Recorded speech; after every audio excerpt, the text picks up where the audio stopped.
buenas tardes, bienvenidos al salón. Buenas tardes a todos. Hoy en nuestra cocina vamos a enseñarles a preparar una receta canaria, y es que viene un tinerfeño a elaborarla. Y hoy vamos a ver el tiempo para el fin de semana y nuestro meteorólogo nos hablará de las inundaciones. Muy interesante. Como interesante también será dar datos sobre la soledad de los mayores. Más de 1,5 millones de españoles ancianos se encuentran solos. Hoy conoceremos la vida de José García. Él es uno de ellos. Este granadino viajó y trabajó por Europa y solo sale de su casa cuando viene a visitarlo un voluntario de la Cruz Roja, un señor que se ha convertido en su única compañía. Conoceremos qué es la anestesia animal. Veremos cómo se realiza esta anestesia moderna en la clínica con pequeños animales.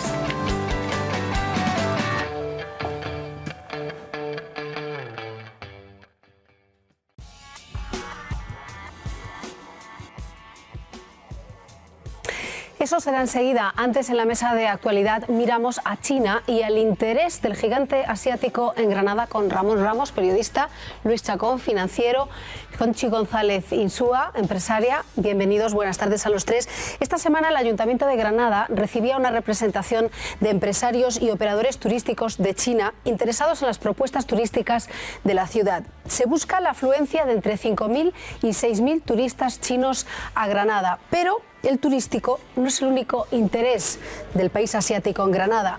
Hace unos meses, 13 empresarios chinos visitaban nuestra ciudad con 600 millones de euros bajo el brazo, que querían emplear no solo en importar productos granadinos, también en invertir en empresas de aquí, entrar a formar parte del accionariado de empresas granadinas. Esa era la intención, pero lo primero, Conchi, ¿hasta qué punto están los empresarios chinos ya introducidos en el tejido empresarial granadino? Bueno, verás, yo lo comentaba hace un ratito, es una comunidad muy cerrada, hasta donde yo sé. Lo que creo que la integración que tienen es únicamente o meramente comercial de venta, o sea, no sé ni entiendo que haya otro tipo de intercambio. O sea, que de momento penetración escasa o nula. Por lo menos hasta donde yo sé. Y a los empresarios granadinos, al tejido productivo granadino, ¿qué le interesa más? ¿Que los chinos importen, que compren productos granadinos o que inviertan en empresas granadinas? Objetivamente, cualquier inversión es bien recibida, pero lo importante son las condiciones de la inversión.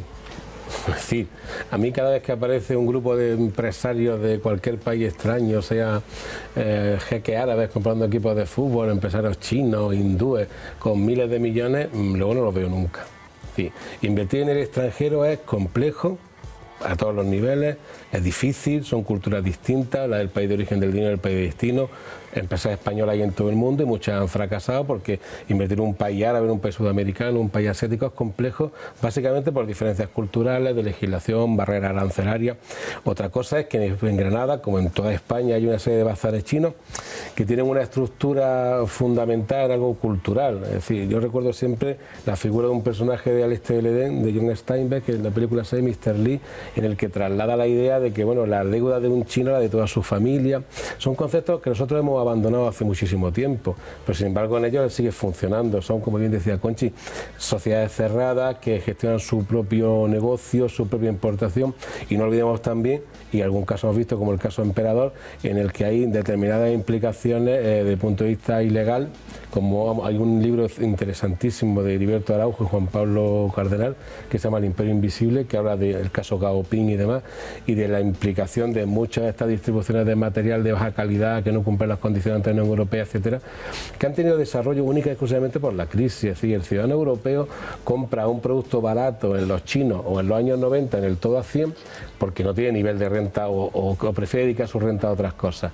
Cuando las crisis pasan, desaparecen esas estructuras porque el consumidor no es bobo. Cada vez se nos hace la boca agua con inversiones extranjeras en nuestro país, en este caso en Granada, pero hay que aceptar esas inversiones aún a costa de concederles montañas y montañas de beneficios, empezando por los fiscales, ¿no? Porque ellos mismos, cuando visitan España, y en esta visita a Granada, claro, hablaban de que les interesaba invertir por las condiciones, ¿no?, de cómo estaba la legislación, que les favorecía muchísimo entrar en el accionariado de las empresas, por ejemplo. Es lógico. Es decir, cualquier inversor busca rentabilizar su inversión. Ahora bien, también hay que eliminar esa leyenda urbana de que los comercios chinos no pagan impuestos por un extraño acuerdo que existe. Eso no es cierto. Es decir, un empresario chino paga los mismos impuestos que un empresario español, y si, como se dice en ocasiones, a los 4 años cambian de negocio, es la misma estructura fiscal con el español que a los 4 años cierra un negocio, porque a los 4 primeros años tienes la exención del IAE. También digamos que esta es una de esas medidas que a los políticos les gusta mucho porque dan mucho titular y poca recaudación. El IAE lo paga empresas que facturen más de 1 millón de euros, con lo cual no tiene implicación. Todo inversor busca condiciones, el problema es que las dos partes estén contentas. El problema de estas circunstancias, ¿cuál es? Que quizá en España nos hemos abaratado demasiado la situación. Es decir, aquí estamos llegando a un extremo como el de dar la nacionalidad a un señor que invierta en compra de vivienda. Depende de quién sea el señor, porque si el señor en cuestión es un delincuente perseguido por un país de origen, que lo que está buscando es que no se le extradite, habría que pensarlo. Las empresas tienen que ser productivas, eso es fundamental. Entonces, ¿también es un mito lo del tema de la competencia desleal o no? Yo creo que no es un mito lo de la competencia desleal. Son cosas distintas, la competencia desleal sí existe. O sea, lo que es un mito es la exención fiscal por ser chino. La competencia desleal es evidente. Es decir, si un comercio chino está abierto 24 horas, que es legal, eso no quiere decir que sea desleal porque no entra dentro de los usos habituales del comercio español.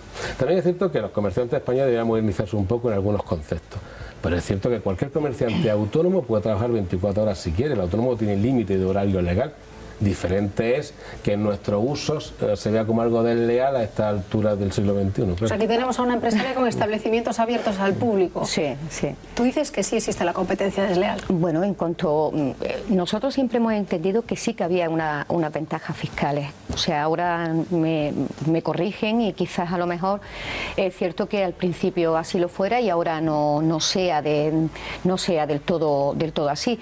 Pero sí que es cierto y verdad que las condiciones que tenían esos comercios chinos, estamos hablando de comercios chinos, no eran las mismas ventajas que tenían los comercios autóctonos, por decirlo de alguna forma.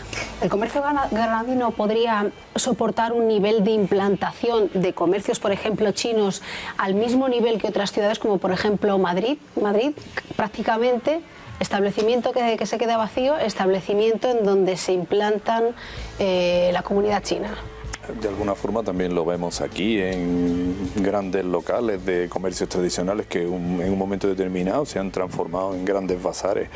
Yo creo que esto en el fondo es muy propio de la situación de crisis todo. El hecho de que haya también más público para este tipo de establecimientos es porque hay menos dinero de bolsillo y por tanto buscamos a lo mejor los cacharros, las cosas de uso más barato en un bazar chino que nos lo van a dar a más bajo precio. Y en cuanto a los inversores, pues igual vivimos una época en la que España, Granada, cualquiera, necesitamos inversiones. ¿A costa de qué? Esa era la pregunta. Yo cuando os escucho a vosotros, claro, en estas cosas yo tengo más preguntas que respuestas y me gusta escuchar a los especialistas. ¿A costa de qué? A costa de rebajar derechos sociales, a costa de permitirle ciertas ventajas hasta un cierto nivel y hasta un cierto punto, porque esto siempre ha existido. Es verdad que para atraer una gran inversión incluso han competido comunidades autónomas con otra comunidad autónoma cuando ha querido venir una gran multinacional porque iba a crear puestos de trabajo, tal. Si se le hace a los chinos ahora, no se estaría haciendo algo extraño a lo que antes se ha hecho en muchos sitios, en muchas ciudades, en muchas regiones. Pero dentro de un nivel, por ejemplo, yo no puedo aceptar las condiciones en las que traía el señor Adelson para hacer Las Vegas madrileñas, hasta ese nivel no. Y si vamos a llegar a ese punto, entonces hay que cogerlo con alfileres. Y luego, sobre todo, hay que mirar una cosa, la cuestión de los derechos laborales. O sea, se dice de China, se dice que tiene lo peor del comunismo y lo peor del capitalismo, que ha conseguido fundir las dos cosas y que este es el secreto. Mientras sean turistas, los turistas magníficos, bienvenidos, les dejamos entrar hasta donde sea porque estos sí que son directamente. Si son inversiones, bien, pero ateniéndose a las leyes españolas y dentro de cualquier ventaja e incentivo que se le da a cualquier inversor extranjero, pero nada más. ¿Y cómo podría soportar, y cambiamos de tema, la economía granadina el impacto del cambio climático? La Comisión Europea estima que perderemos el 3% del Producto Interior Bruto por la reducción del 20% en la producción agrícola y pérdidas de miles de millones en el sector turístico por el exceso, por la subida de las temperaturas. Pero es que además en Granada tenemos la importante fuente de ingresos de Sierra Nevada. El Observatorio del Cambio Global de la Sierra estima que en el peor escenario posible habrá un 70% menos de nieve a finales de siglo por un aumento en las temperaturas de casi 5 grados. En el mismo periodo podrían descender las lluvias más de un 10%, así que habría menos aguas para consumo y para riego. Partimos de la base de que vemos estas previsiones posibles, cumplibles, porque vienen de fuentes científicas solventes, pero ya sabéis que hay quien niega la mayor y quien dice que sostiene todavía que el cambio climático no existe, que nos lo estamos imaginando. Verá, no creo yo que eso sea así del todo cierto, no sé, aquí hay expertos, pero no hay que ser un experto para ver que las oscilaciones térmicas son increíbles, sobre todo en esta ciudad, y que realmente, verá, las estaciones están cambiando. Hemos tenido un verano atípico y estamos teniendo un otoño atípico, o sea, no sé. Ya sé que vosotros no sois científicos, pero ¿podemos creernos lo del cambio climático? ¿Lo tenemos ya superado eso? ¿Es realidad que estamos en un proceso de cambio? Dentro de hasta dónde llegamos nosotros, primero por la experiencia vital, o sea, los veranos de hace 30 años no son los veranos de ahora, por decirlo así, ni los inviernos entonces ni los inviernos de ahora. Esto está claro así y cualquiera tiene esa experiencia vital.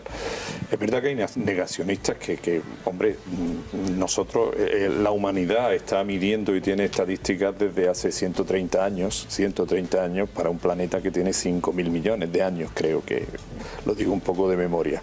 Evidentemente eso no es una muestra como para saber lo que está sucediendo y cuándo termina y cuándo acaba pero sí que se sabe que ha habido glaciaciones, en fin. Yo desde luego sí me creo el cambio climático, es un hecho evidente. Es un hecho evidente que cualquier esquiador, cualquier que suba a nuestra sierra, que sea un hombre habituado a subir allí los fines de semana, sabe que hace 40 años nevaba mucho más abajo, que cada año nieva mucho más arriba, me refiero a la nieve permanente, no a la nevada de un día que nos llena hasta la ciudad de Granada de nieve. Esto es un proceso paulatino que se ve, y lo que ha dicho este informe que habéis puesto corrobora otro que recuerdo haber publicado en Granada hoy, hará 8 o 9 años, en el que efectivamente un informe del Consejo Superior de Investigaciones Científicas dice que a finales del siglo XXI no nevará en Sierra Nevada por el progreso paulatino de las temperaturas. También hemos sabido otro de que especies de los ríos están emigrando a cotas más altas porque ya no tienen lo que necesitan para sobrevivir y algún día ya no lo tendrán.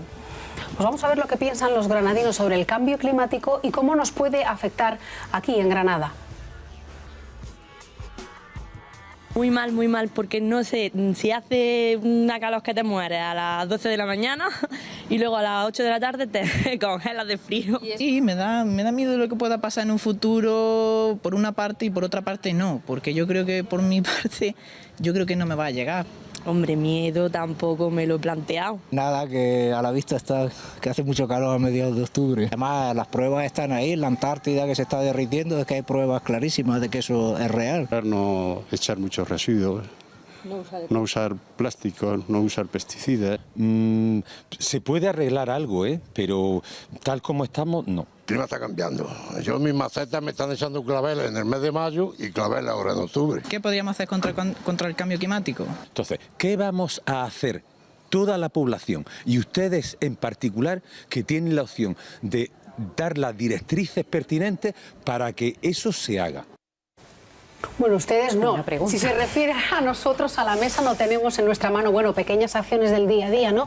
Pero hay la percepción entre la sociedad de que no se está haciendo nada desde las administraciones, de que no se están tomando medidas. ¿Vosotros tenéis la misma percepción? Yo creo que hay que racionalizar este asunto. Es decir, entre el negacionismo, que bien decía Ramón, y la hecatombe inmediata que te venden algunos, hay muchos puntos intermedios. Es decir, yo cuando la gente habla de su experiencia vital, ahí lamento no estar de acuerdo con Ramón, es que nuestra experiencia vital en primer lugar es muy corta. Porque todos tenemos una experiencia muy corta y no llevamos estadísticas. Qué pena, ¿no? Que no sea más larga. No, pero no llevamos estadísticas. Entonces yo cuando dice la gente, es que hace 30 años nevaba más, nevaba menos, pues yo no lo sé. Yo lo que sí sé es que entre los últimos 30 años en Granada, por ejemplo, pues las casas se construyen con mejores aislantes, hay más calefacciones y hay más aire acondicionado. Y probablemente por eso también no tengo la sensación que tenían nuestros abuelos. Las estadísticas son claras y los procedimientos científicos son claros. Ahora, ¿qué eso afecta a la economía? la economía siempre ha funcionado de esa misma manera. Es decir, la famosa destrucción creativa de Schumpeter. En Holanda están haciendo cultivos de hortalizas sin tierra.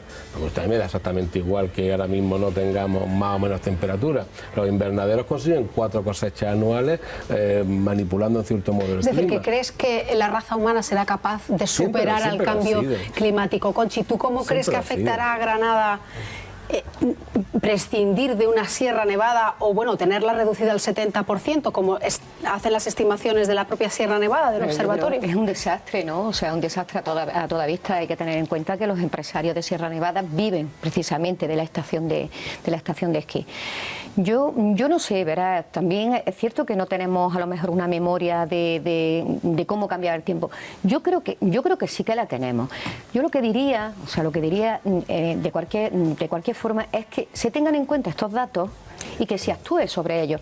A mí no me gustan tampoco ser catastrofista, ni me gusta tampoco no hacer caso a esos informes, pero sí que me gustaría ponerle eso, sentido común. Un sentido común, hacer las cosas más sostenibles, racionalizar de alguna forma pues ese consumo desaforado que tenemos todos, y de esa manera pues bueno, yo creo que podremos subsistir todos. Y fíjate, tú misma me comentabas que en Sierra Nevada siempre ha habido cierta reticencia a abrir más pistas de esquí por razones medioambientales, y al final a lo mejor es la propia naturaleza, ¿no?, la que va a racionalizar eso, ¿no?, la que va a poner el freno.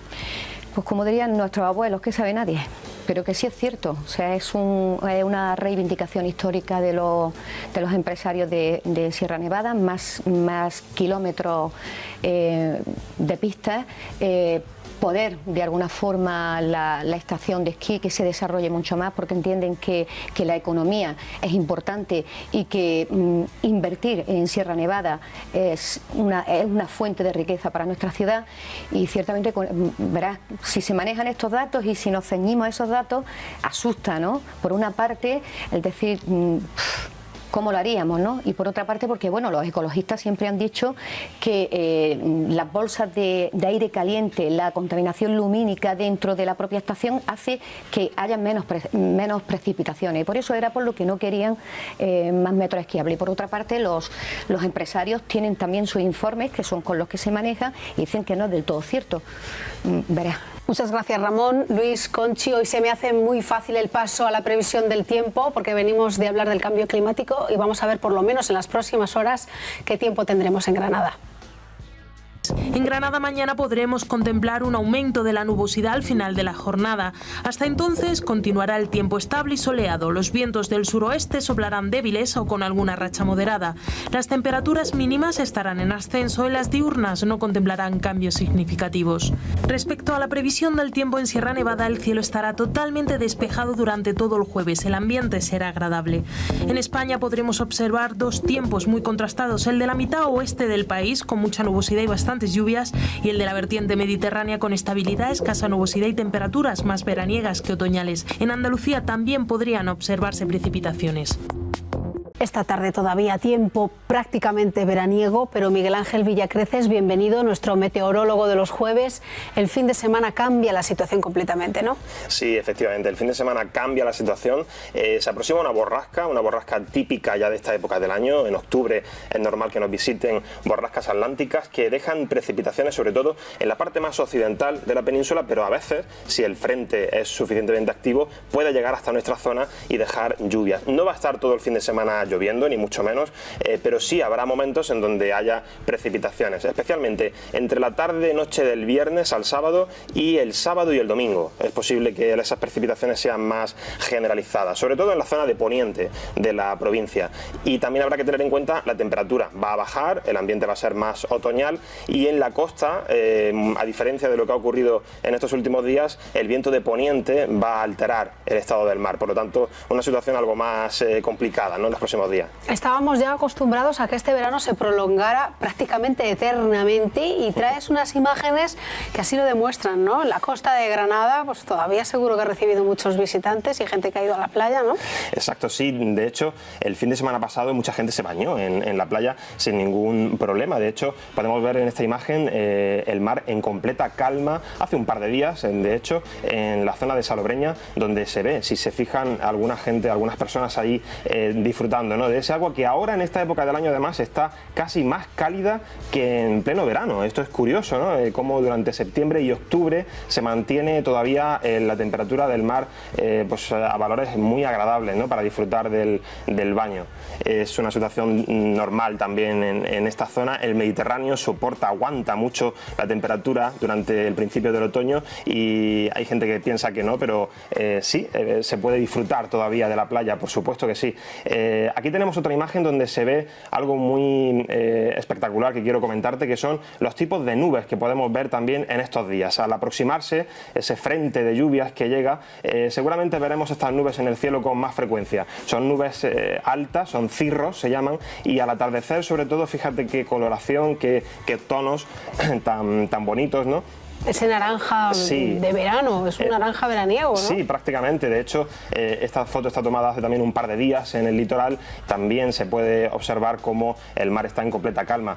También calma total en esta otra imagen del Albaicín, también tomada ayer mismo, con un día radiante. Esto sí, es importante decir que a primera hora de la mañana el ambiente es fresco, es decir, todo el mundo seguramente lo habrá comprobado, cómo hay que salir abrigado de casa, y sin embargo luego a mediodía sobra todo lo que lleva, ¿no? Tienes que ir ya como en pleno verano. Esta imagen es elocuente, ¿no?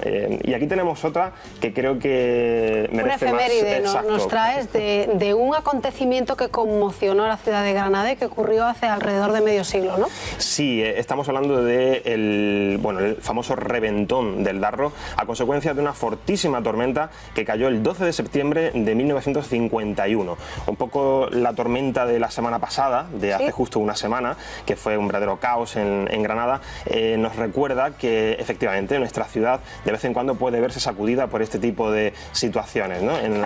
Ahora ya hay otros medios, ¿no?, y las infraestructuras están construidas de otra manera. El Darro no produjo esta semana pasada el reventón, pero todavía hay zonas de la comarca granadina que se están recuperando de las inundaciones de esa tremenda granizada que cayó el jueves pasado, ¿no? Claro, es una situación que suele producir inundaciones no muy graves, pero sí en lugares críticos, digamos, de la ciudad y del área metropolitana puede producir anegaciones, como ya se vio el jueves pasado, ¿no? Son lluvias muy intensas y sobre todo torrenciales que caen en poco espacio de tiempo, una gran cantidad de agua.